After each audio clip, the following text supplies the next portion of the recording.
legend, but Leonard Podolak is a walking legend right now. And, well, Len, it's so good to see you again. It's been a long, long time. It has been a while, Tracy. Great to be here, too. Yeah, okay, so Leonard, the Duhks, wow, Winnipeg loved them, embraced them. Juno winners. The band was going to go upwards and forwards, and I guess now, is it official? The Duhks are over? Yeah, as a touring and recording ensemble, the Duhks are no longer active. It's interesting, I got invited to do a private party in Minneapolis, and I might cobble something together that's Duck-ish, because a lot of the original members are from town, but yeah, we're doing other things now. Is it hard when you say, this is it? It definitely is. Mm-hmm. It definitely is. There's a whole machine, there's a whole setup, there's the whole name that we worked on developing for a long time. Mm-hmm. But at the same time, when one, it's a cliche, but when one door closes, many others seem to open. And I think that's true for everybody in the band. Nobody has stopped playing music. Jessie, she has a new group with her husband named called Nation of Two. Colin, the guitar player, he's with the group Les Poulets Colin in Quebec, and I have a couple projects in Ireland, and I'm working on my solo project, among other things, so it's all right. Oh, I know. No, so it's fine. It's kind of like French doors have opened for you, though. Yeah. Congratulations. Thank you. Baby. Pretty nuts, yeah. Yes, baby 41 girl. years old with a little 5-month-old. It's a whole new education. Oh, that's so wonderful. So now let's talk about the music. You grew up in music. Your dad, Mitch Podolak, founder of the Winnipeg Folk Festival, Children's Festival, encouraged you, of course, to play music. And now you have a really cool project or business that you've gone in with your family called Home Roots? Yeah, so I guess after the folk festival, my parents founded the West End Cultural Center, and then they went to BC for a couple years, and then came back. And my dad had a brief stint in artist management, and one of the things that he realized about musicians touring in Canada is just how hard it is to maintain a proper touring schedule with such a huge expanse, a massive space. And so they thought of the idea to create an organization that would build the infrastructure of folk music in this country, for folk music in this country. And so now they've created 12 tours that exist from Ontario all the way to the Yukon. Actually, you know what? We have a tour going on in the Maritimes now too. Awesome. So it is pretty much coast to coast, and they each operate 3 months in the spring, 3 months in the fall, and there are 12 of these tours. So at any given time there's a Home Roots show. There's also 11 other Home Roots shows going on across the country. And so we've created over 150 new folk music concerts in Canada, and we're expanding, and now the folks have recruited me into the fold, and I'm very excited to help lead this organization. So, I mean, and it's a really simple concept. You just open your home to an artist, you maybe serve dinner to them, and you invite some guests in to listen to some great music, get up close and personal with them. That's right. And then maybe the artist, you just give them a place to stay overnight. Well, that's what happens. The fourth wall that exists often between the artists on stage and the audience truly almost doesn't exist in a house concert. No. You're right there in the same room. Everyone's adding to the vibe and to the party, and often hosts will bring they'll bring some dainties or some wine or. Somehow I can't see you with a dainty in a teacup. Oh, you'd be amazed. I know, I probably would be. And then sometimes it's a potluck. The whole point of it is to create community. So we mostly exist in rural communities where there aren't many options for entertainment and for live music.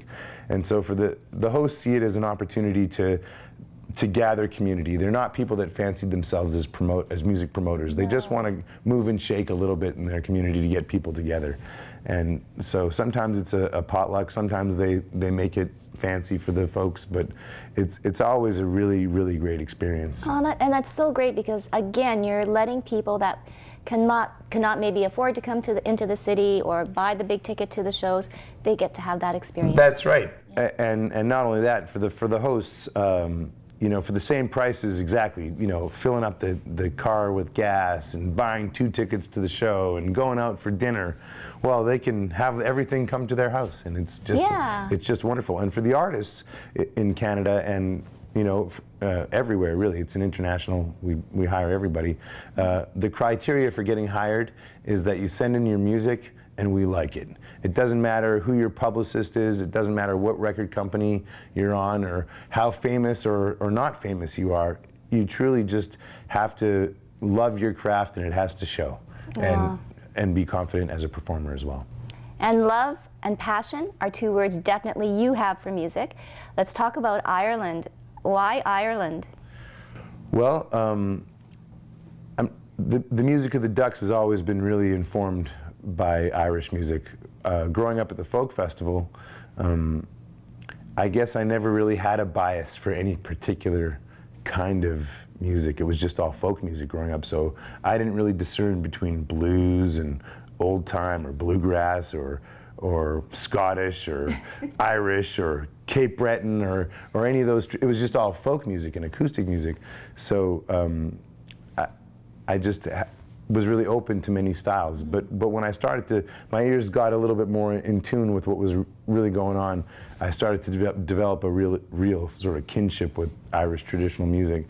And I play old-time clawhammer banjo, which is a tradition from Appalachia, from the southeastern United States. But there's a whole bunch of those styles of music are actually kind of cousins. You know, that music traveled over from Ireland to North America and from Africa to North America with the people. And my body just doesn't get over a fiddle tune. So I was really lucky to get over to Ireland in a couple of different circumstances, and I met this great band called Dervish, who played here at the Winnipeg Folk Festival, and they became really great friends. And through those people, I got invited into this group called New Road, which features the Irish pipes, the fiddle, one fellow who plays the harmonica, plays fiddle tunes on the harmonica, and he accompanies himself on the concertina, which is just amazing. And then there's a great guitar player whose name is Shamie O'Dowd. He also plays the fiddle and the mandolin and electric guitar. And so they recorded with banjo, but they can't perform with banjo because it's the harmonica player. Oh, right. So they invited me to collaborate with them. So that happens a few times a year. And then there's this other fellow named Matt Gordon, who's actually American. Mm-hmm. He plays old-time fiddle. And we sort of developed a duet together. And as it turns out, he has a history in Ireland. And there was a fellow named Bill Shanley, who's a great guitar player. He plays with Ray Davies from the Kinks and Paul Brady and Mary Black, who are A-list artists in Ireland. And he always wanted to record Matt. So Matt put this to me, and we made a trio record together. And that was 5 years ago. And in that time, Bill has learned all that music, like the melodies. He was playing rhythm guitar on the record. He learned it a week before, you know, it was all kind of off the cuff. But in the time since, he's really embraced the music. And so now that's become a 5-piece that we want to try to get on the road more as a 5-piece. But Matt and I are doing some gigs in England. We're playing at Albert Hall with this band called Show of Hands, and then we're going to go to Ibiza in Spain. Oh, and I've been there, and you're going to love it. You're going to love it. I think it's going to be kind of crazy, but it's fun. This whole wild story of yours and taking you to traveling all around the world gets me to think that artists these days, although they want to get their music out, they have to get themselves out, right? Exactly. There has to be that communique. That's right. You can't do it from your living room. You have to really. I see these ads come up on the internet. Sell thousands of records without touring, without doing anything. Just, you know, I don't know what else you have to sell as well. But I feel, and that's why I'm sort of developing the solo project as well, is to get my name out there as an artist, as a producer. I've been founding bands and starting bands and leading bands, and in those bands, it's never been the Leonard Band, it's always been, we are a band.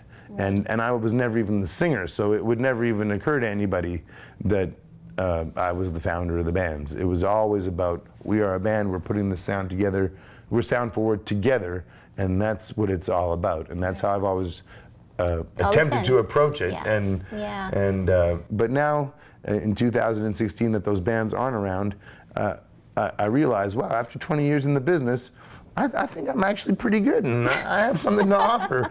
And so what does Leonard have to offer solo? Well, right now it's a mixture of, it's mostly all banjo music. I got this new thing, it's a banjo, it's developed, it's not officially a Moog, but it's developed by some of the engineers at Moog down in North Carolina. It's this banjo synth. I should have brought that. Of course I didn't. That would have been smart. I'll tell you what I don't have, folks. Yeah, just more experimenting with the sound of the old-time banjo. I've been playing a lot of Irish tunes lately. Of course. So a bit more triplets and stuff like that. But original songs that have an old-time influence, as well as traditional songs and songs written by my friends, and a little bit of body percussion too. I do a little bit of ham bone. Good. Like this kind of stuff. Yes. Leonard can never keep his hands still. I'm surprised you kept your hands this still for this interview. I know. I'm. It is what it is. But I'm trying to keep it together. Yes, keep it together. I don't have a 3-camera shoot every day. This is amazing. I know. Take it all in. Home Roots. You want to plug that? Your new solo act. Yep. New baby girl. Maybe more kids, but you never know. You never know. We'll see how that goes. I think 2017 is going to be your year. I hope so. Thank you so much. Thank you so much, Tracy.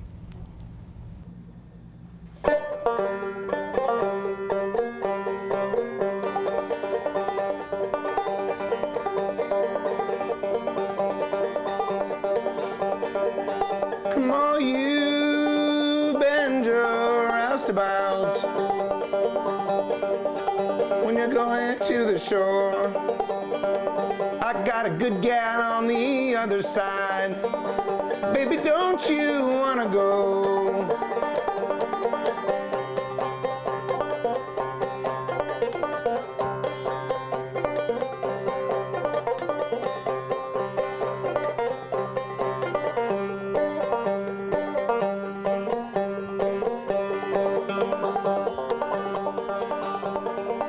And I listened to what my mama said.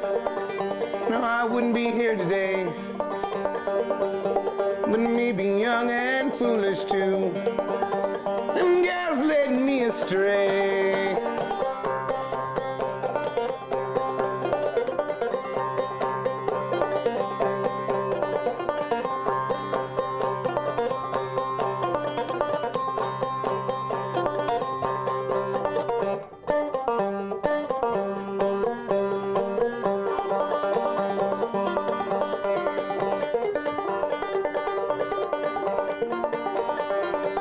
My gal had a dog, just as blind as he could be. Every night about supper time, that old dog could see.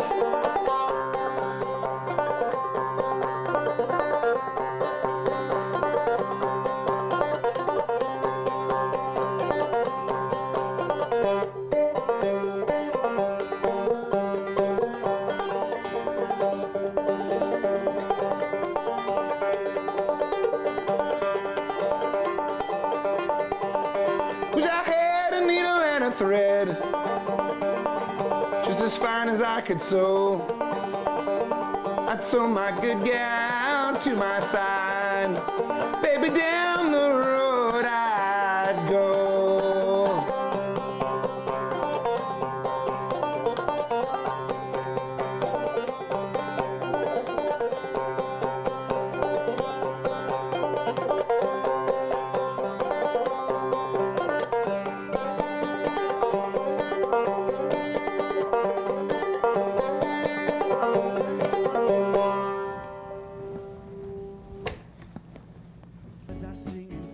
Special thanks thanks to all of our guests, and we'll leave you now with a little something to come on the next episode of Backstage 360.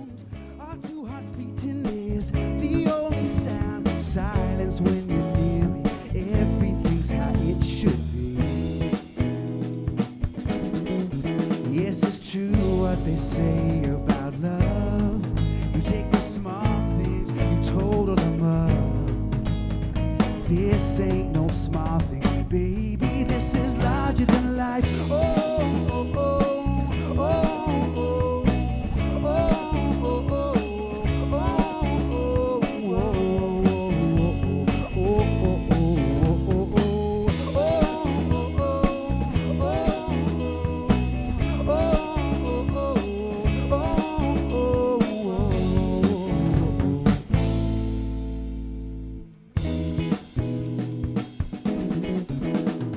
Cause your love is giving life to a still and stagnant heart.